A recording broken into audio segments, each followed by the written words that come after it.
కాంగ్రెస్ ప్రభుత్వ నెల రోజుల పాలనపై ప్రశంసల వర్షం కురిపించారు జనసమితి అధ్యక్షులు ప్రొఫెసర్ కోదండరాం. సీఎంగా కేసీఆర్ ఆనాడు నియంత్రణ వ్యవహరించారని ఇప్పుడు నేరుగా ముఖ్యమంత్రి రేవంత్ రెడ్డి దృష్టికి తీసుకెళ్తే అవకాశం దొరుకుతుందన్నారు. మద్దతులో భాగంగా జనసమితి నుంచి 2 ఎమ్మెల్సీ స్థానాలు, కొన్ని నామినేటెడ్ పోస్టులు అడిగిన మాట వాస్తవమేనన్నారు. ఈ విషయంపై త్వరలో సీఎం రేవంత్ రెడ్డిని కలుస్తామంటున్న కోదండరాంతో మా ప్రతినిధి శ్రీనివాస్ ఫేస్ టు ఫేస్.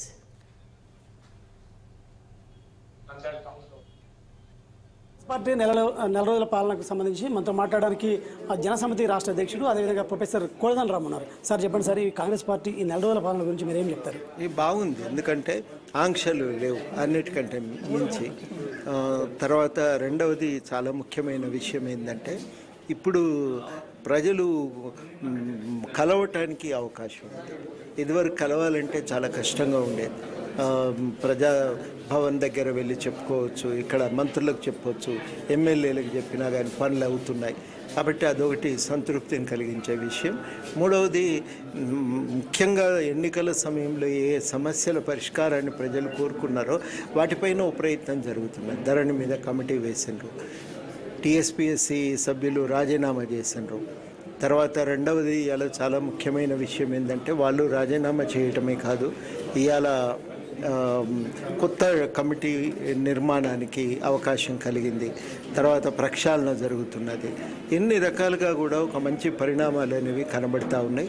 కాబట్టి అందువల్లనే ప్రజల్లో ఒక తృప్తి ఉంది. మన ప్రభుత్వమే అనేటువంటి ఒక బలమైన భావన ఏర్పడింది. ఇది గత పాలన కంటే చాలా భిన్నమైనటువంటి ధోరణి, మంచి ధోరణి ఇది. అందుకనే ఇది బాగుంది. అంటే మీరు తెలంగాణ ఉద్యమంలో ప్రత్యేక పోరాటం చేసి తెలంగాణ సాధన కోసం ఉద్యమించారు. గత బీఆర్ఎస్ ప్రభుత్వంలో మీకు సరైన ప్రాధాన్యత లేక మీరు బయటకు వచ్చిన పరిస్థితి. ఇప్పుడు కాంగ్రెస్ ప్రభుత్వంలో ఎలా ఉండబోతుంది మీ పాత్ర? మా పాత్ర ఎలా ఉంటుందంటే, మేము తప్పనిసరిగా చాలా సమస్యల మీద ప్రభుత్వంతో మాట్లాడటానికి, పరిష్కారాలను సాధించుకోవటానికి అవకాశం ఉంది కాబట్టి వారికి మద్దతు ఇస్తాం.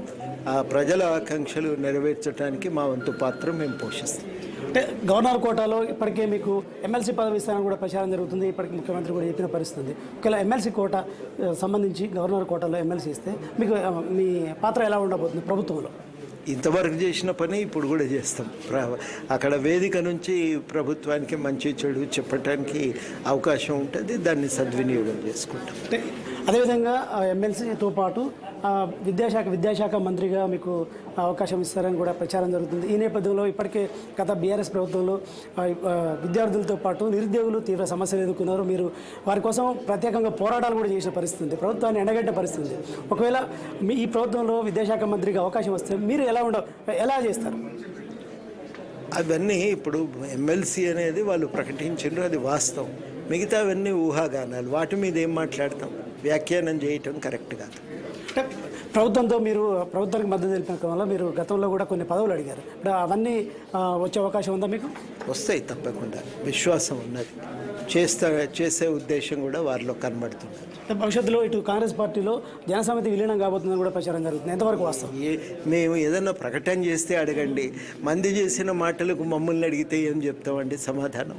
రైట్. మొత్తంగా చూసినట్టయితే ఖచ్చితంగా కాంగ్రెస్ ప్రభుత్వం గవర్నర్ కోటాలో ఎమ్మెల్సీ ఇస్తే ఖచ్చితంగా తీసుకోవడానికి రెడీగా ఉన్నాం. అదేవిధంగా అవకాశం వస్తే మంత్రిగా అవకాశం వస్తే ఖచ్చితంగా నిరుద్యోగుల సమస్యల కోసం, అదేవిధంగా విద్యార్థుల సమస్యల కోసం ఖచ్చితంగా ప్రయత్నం చేస్తానని కూడా కోదండరాం అంటున్నారు. కెమెరామెన్ రవితో శ్రీనివాస్, 6 టీవీ, హైదరాబాద్.